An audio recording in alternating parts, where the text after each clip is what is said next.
आपल्या आई वडिलांचं दर्शन घेऊन घराच्या बाहेर पडतो, त्याच्या मनामध्ये खंत पडतो की आता आपल्याला लढण्यासाठी जायचंय. आता गावाचा विचार करायचा नाही, कुटुंबाचा विचार करायचा नाही, तर देशाचा विचार करायचा.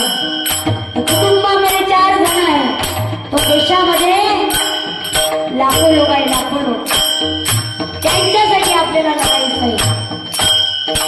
जेव्हा या देशामध्ये